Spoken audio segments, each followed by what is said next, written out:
తెలంగాణ ప్రభుత్వం మరో కొత్త పథకానికి శ్రీకారం చుట్టింది. కౌమార బాలికలలో రక్తహీనతను నివారించేందుకు ఇందిరమ్మ అమృతం అనే కొత్త పథకాన్ని తీసుకొచ్చింది. ఆడపిల్లలకు శక్తినిద్దాం, ఆరోగ్య తెలంగాణను నిర్మిద్దాం అనే నినాదంతో ఈ పథకం ప్రారంభించారు. 14 నుంచి 18 ఏళ్ల బాలికలకు అంగన్వాడీ కేంద్రాల ద్వారా పల్లిపట్టి, చిరుధాన్యాల పట్టీలను ప్రభుత్వం అందజేయనుంది. పైలట్ ప్రాజెక్టు కింద కుమురం భీం, ఆసిఫాబాద్, భద్రాద్రి, కొత్తగూడెం, జయశంకర్, భూపాలపల్లి జిల్లాల్లో అమలు చేయనున్నారు. భద్రాద్రి జిల్లా కొత్తగూడెంలో మంత్రి సీతక్క ఈ రోజు ఈ పథకాన్ని ప్రారంభించనున్నారు.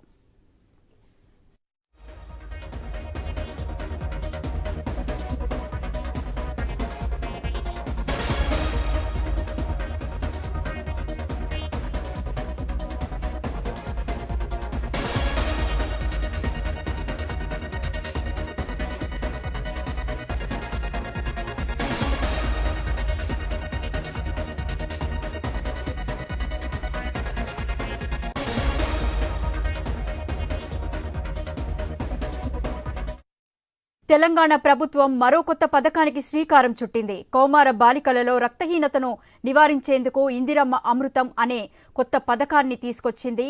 ఆడపిల్లలకు శక్తినిద్దాం, ఆరోగ్య తెలంగాణను నిర్మిద్దాం అనే నినాదంతో ఈ పథకం ప్రారంభించారు. 14 నుంచి 18 ఏళ్ల బాలికలకు అంగన్వాడీ కేంద్రాల ద్వారా పల్లిపట్టి, చిరుధాన్యాల పట్టీలను ప్రభుత్వం అందజేయనుంది. పైలట్ ప్రాజెక్టు కింద కొమురం భీం, ఆసిఫాబాద్, భద్రాద్రి, కొత్తగూడెం, జయశంకర్, భూపాలపల్లి జిల్లాల్లో అమలు చేయనున్నారు. భద్రాద్రి జిల్లా కొత్తగూడెంలో మంత్రి సీతక్క ఈ రోజు ఈ పథకాన్ని ప్రారంభించనున్నారు.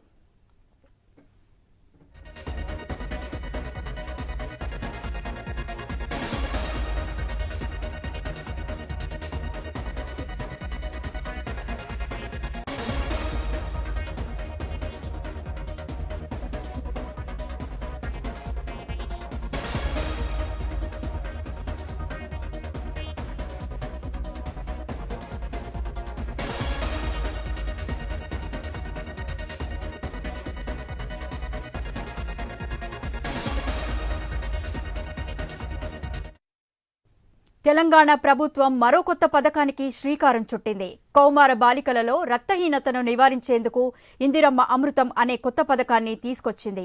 ఆడపిల్లలకు శక్తినిద్దాం, ఆరోగ్య తెలంగాణను నిర్మిద్దాం అనే నినాదంతో ఈ పథకం ప్రారంభించారు. 14 నుంచి 18 ఏళ్ల బాలికలకు అంగన్వాడీ కేంద్రాల ద్వారా పల్లిపట్టి, చిరుధాన్యాల పట్టీలను ప్రభుత్వం అందజేయనుంది.